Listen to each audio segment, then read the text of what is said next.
Good afternoon. I'm Jim Kibbe from Lakos. I'm a regional sales manager, and today we're going to do a quick webinar, roughly 25 to 30 minutes, and we're going to talk about fouling that occurs in heat transfer equipment, the impact that fouling has on energy savings in the heat transfer equipment, and then I'm going to show you a really cool tool, return on investment calculator tool, that can help you when you've been either value engineered out, or if you're just trying to put a package together and you want the bean counters to get all the information they need to make a good decision and wise investment on a capital expenditure. So let's get started. First of all, the agenda for today, I'm going to assume that no one here knows anything about filtration or heat transfer, so this is a very basic 101. We'll talk about briefly what is heat transfer. We'll talk about fouling and how that occurs in heat transfer equipment. I'll talk about two types of heat transfer equipment, and then I'll talk about the impact on energy savings. And then I'm also going to show you the return on investment calculator that I mentioned in the last slide at the very end. We'll actually walk through a scenario. So here we go. What is heat transfer? Well, heat transfer, basically it's moving energy. It can be measured in heat, BTUs, kilowatts, kilojoules, and it can be from one fluid or gas to another through some type of medium. It's usually metal. And if you look at the picture to the right, you can see we have a hot flame heating a metal medium pan. The pan gets hot and it transfers heat to the inside, heating the water, causing it to boil. That essentially is heat transfer 101. Now, inside of every heat transfer piece of equipment, we're going to have to deal with fouling. And fouling occurs when any type of particle, it could be organic, it could be inorganic, when it plug or plates out on a heat transfer surface, and it creates a resistance to transfer the energy from one plate to another. And there's two types of fouling that we're going to talk about. One is macro fouling and one is micro fouling. But if you look to the right, you'll see that we have a lot of trash or gum that's built up on this plate, and it's going to cause resistance for the energy to move to the other side of this plate, or the next one.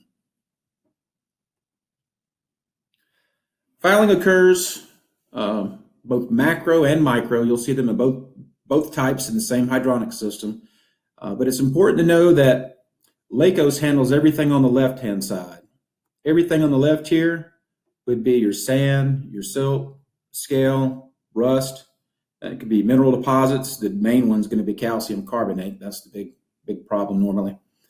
We can take care of all that. We can take it out with our separator systems and our sand filters. We could also take them out with our self-cleaning screens.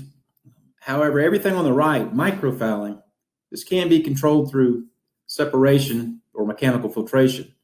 This is going to be controlled through water treatment.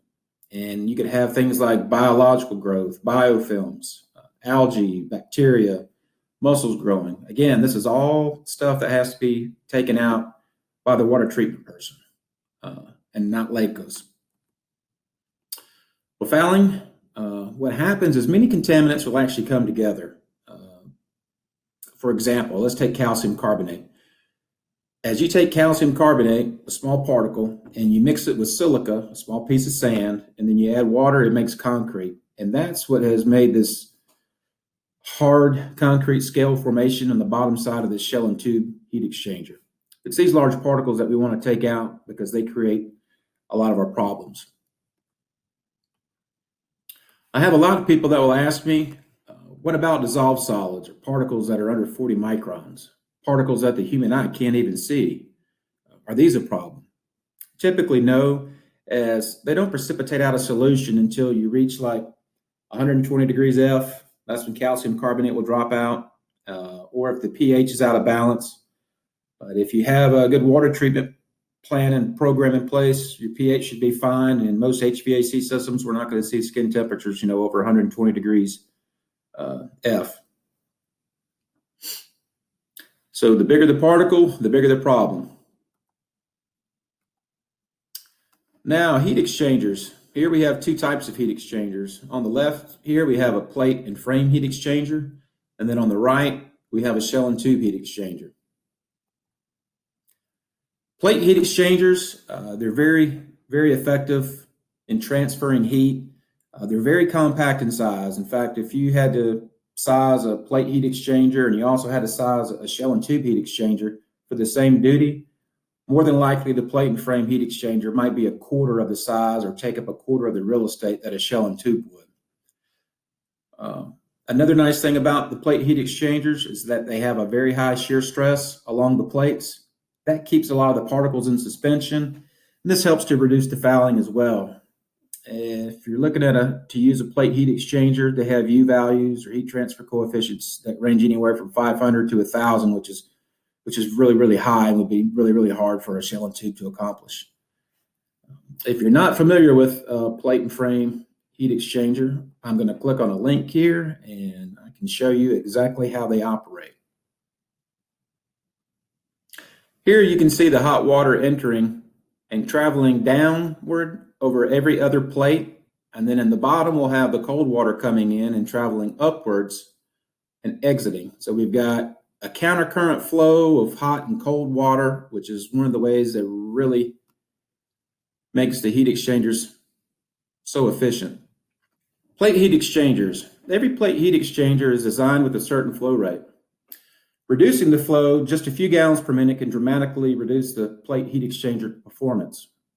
This is why strainers and cartridges are not recommended for use with the plate heat exchanger. Think as those filters as a barrier type filter. As the flow goes through, particles will get trapped along the barrier and differential pressure will build up in the system, and in turn, your flow downstream is going to reduce. That's why you don't want to use a strainer or a cartridge type filter in front of a plate heat exchanger. It's going to reduce the flow, and then you're going to lose your heat transfer approach. The nice thing with the separator is we don't have a barrier inside, so as the flow goes through, there's nothing for dirt to build up on, so we never build up differential pressure, and we never reduce the flow downstream. That's the beautiful thing about a separator. It's really the only technology that I know of in the world that you can put right in front of a plate heat exchanger without affecting the flow to the heat exchanger. Shell and tube heat exchangers. They're very prone to fouling, especially during low flow or a downturn. You could have multiple chillers or towers, and you could run all load on one chiller. You could run it on 2 or 3 chillers and turn the flow way down. You could balance the towers. There's a lot of balancing that goes on inside of the hydronic system. But when you do have a downturn or a low flow, this is when the particles are really going to tend to settle out. And the flow anyway in most shell and tubes is laminar to begin with. So you'll see a lot more scale build up inside the shell and tubes than you do on the plate and frames. Chillers. One of the things to note is that chillers use a ton of energy. They make up actually 40% of all the energy consumed in an HVAC system. And most companies do not protect their chillers from fouling. Most companies have no filtration whatsoever. And so as the fouling occurs, the chiller must work harder to maintain the same desired heat transfer rate. One of the number one goals for your chiller is to protect the chiller tubes from fouling. So if you're cleaning your chiller tubes every year or you're not utilizing proper filtration, you're going to have to punch the chiller tubes. And 90% of customers have to clean their chiller tubes every year. And if they had a good water treatment system in place, along with a good filtration system, they could probably go 4 to 5 years before doing so. Now, here we have a chart, and I want you to look at this closely. In the left column, we have fouling factors. In the middle column, we have scale thickness, and this is going to correlate your fouling factor to a scale thickness and then show you how much power increase will be required for your condenser. So if you look at the typical fouling factor rates here, it's from 0.001 to 0.003. And note, these are linear. So for every thousandth of fouling, you would have 12 thousandths of an inch of scale. That means you would have your condenser would have to use 11% more energy. Notice that as you go down, it is linear. So if you have 0.002, you'll go from 12 thousandths of an inch of scale, which you can barely see with the human eye. I don't think you can. You would go to 24 thousandths of an inch of scale. That would in turn mean that you have to use 22% more energy for your condenser to maintain the same heat transfer rate. So it's very, very, very important with evaporative cooling loops to consider the particulate fouling factor or the scale buildup that's going to occur inside your system. So again, to just go over fouling again, I want to bring it home that calcium carbonate, when it's produced, when the cooling tower water evaporates. So the second you turn your cooling tower on, the water evaporates, the minerals don't, they precipitate out. And then the mineral calcium carbonate, when you mix it with silica or sand, as I mentioned, and water, it equals concrete. That's the only three ingredients that you need to make concrete scale. And again, this is why customers are having to punch their chiller tubes every year. Cleaning the chiller. I mentioned punching or cleaning tubes. It's very, very, very maintenance intensive. And again, as I had mentioned before, if you have proper filtration, customers could extend this maintenance to an average of 4 to 5 years versus doing it every single year. Now we will watch a link. As you can see, this gentleman's working with probably a mild acid solution because calcium carbonate is soluble in acid, along with the high pressure water system with a brush. This poor person is going to have to go through every single tube bundle until all the tubes are clean. In some cases, there could be thousands of tubes. In other cases, there could be 50 or 100 if it's a small heat exchanger. But this is a very, very time-consuming effort and process. It can be also very, very, very expensive. And it's just not something that you should be doing every year if you don't have to. Again, there's no need for it. It's just costing you extra money and extra time to clean these up. Now, we talked about the heat exchangers, the fouling. We showed you how difficult that is. Now we need to get to some energy savings. How do you put a dollar value on this?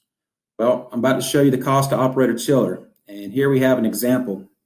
If you take a 1,000-ton chiller and you're paying 7 cents per kilowatt hour, and you operate year-round, 52 weeks a year, 24 hours a day, and the design efficiency, if it was 65% efficient at kW per ton, with a 70% load, it's going to cost you an annual energy cost of $306,066. You can't get away from that. That's going to be your set cost. But when you add your particulate fouling factor of 0.001, which I told you that means you would have 12 thousandths of an inch of scale, which you could barely see on the inside of a condenser tube, your energy consumption increases 11%. Now you're going to pay an extra $33,667 per year to operate that chiller without any filtration. I want you to see how expensive this can actually get. So we're going to take another particulate fouling factor. We're going to go down to 0.002. And that would mean that instead of 12 thousandths of an inch of scale, you now have 24 thousandths of an inch of scale on the inside of your tubes. Your system now has to use 11% or 22% more energy, and your annual energy cost is going to be $339,000, and the energy increase will go to $74,680 per year. This is why you need to get this product value engineered in. When you have people that say, hey, we can't afford it, we need to get it out, you need to show them exactly how much it's going to cost them a year if they don't have some type of good water treatment program and if they don't have a good filtration system. Everybody talks about green buildings. Are you operating a green system? Well, let me ask you, would you run your air conditioning unit with the windows open during the summer? No. In fact, most of you probably get on your children for leaving the door open because you're wasting energy. And I'm pretty sure you wouldn't run your heat with the doors wide open during the wintertime because, again, you're going to lose a lot of heat and waste a lot of energy. It's the same thing for your chiller. If you know that you're going to foul and you know you're going to have problems with calcium carbonate in the water, you're going to end up spending a lot more money. So why would you not have some type of filtration to make sure that you're not just wasting your energy and throwing dollars out the window? So when people say, is filtration an option? No, it's not an option. It's a must. And I'm about to give you a tool, a return on investment calculator, so that you can show your customer and or owner why they need to have filtration included in their system.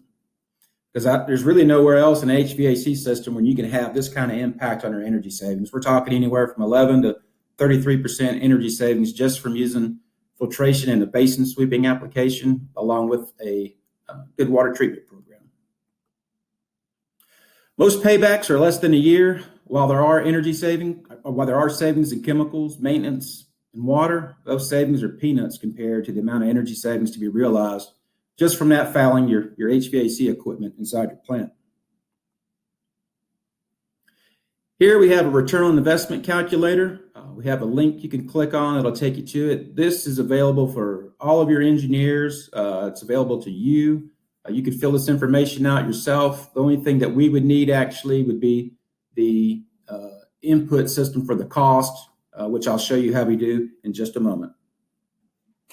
Okay, here we have our return on investment calculator. There's 4 tabs in the bottom here. The first page is an introduction page.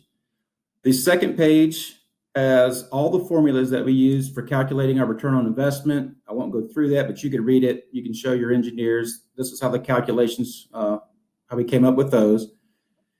And then we have a return on investment calculator, and then a discounted cash flow sheet that you can give to the people who hold the purse strings that are going to decide whether or not they might make a capital expenditure.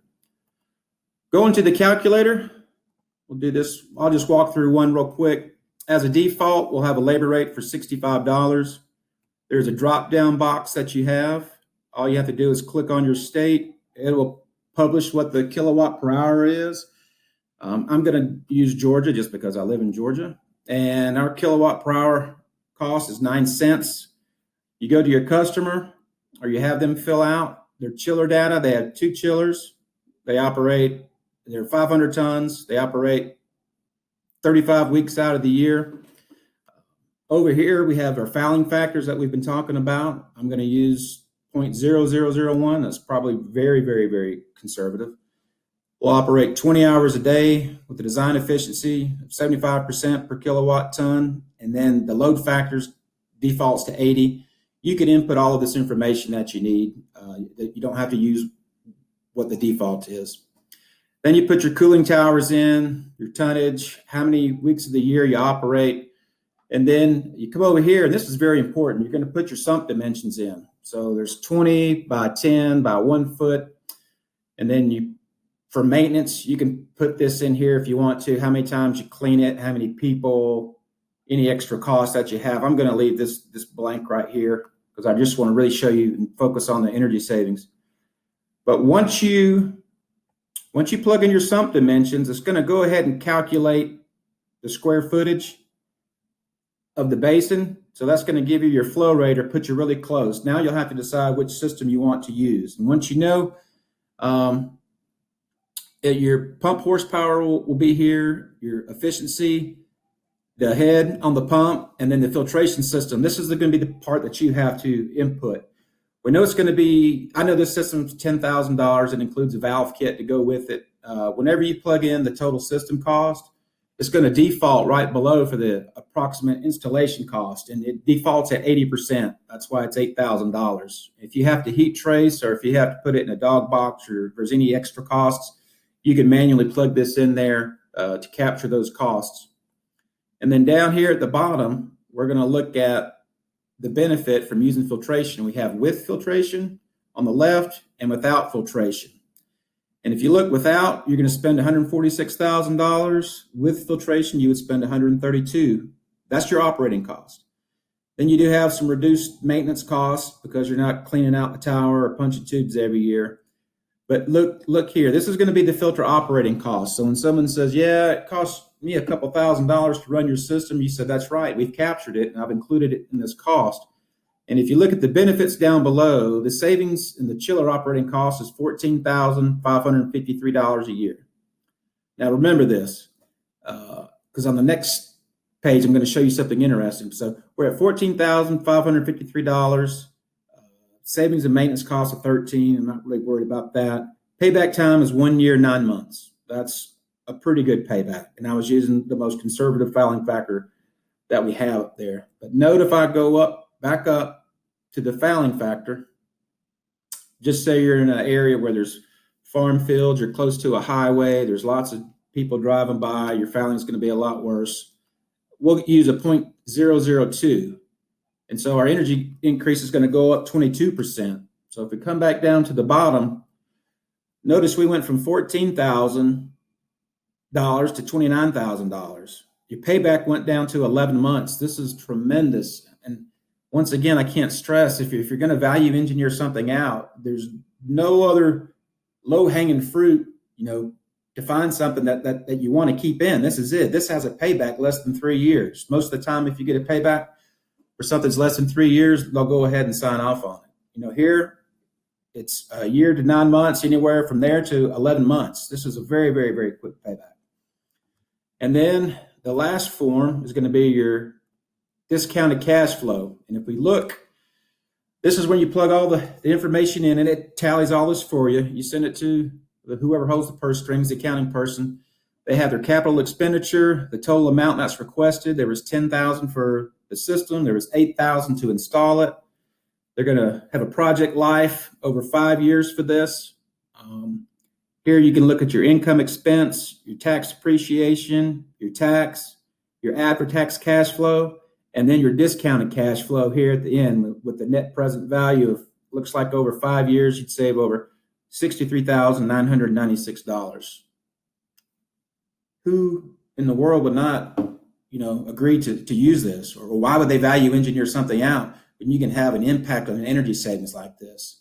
I've personally used it with several of my distributors to show the engineers, and they'll go show the owner and say, hey, do you really want to take this out? It's really going to have a big impact on your bottom line year after year after year. And we've been very successful in having it added back in. And most property management companies that work with our systems like this, once they have one system and they're realizing their energy savings and the reduction in maintenance, they start putting them on all their properties as project and capital expenditures come up. So take a good look at this. I hope you enjoyed it. Again, if you have any questions, feel to contact me or anybody else at Lakos. We're going to have a couple more webinars come up. One's going to be on our new configurator system. If you haven't seen it, check it out. We'll be doing a couple of these over the next few months, and we look forward to seeing you again. Take care.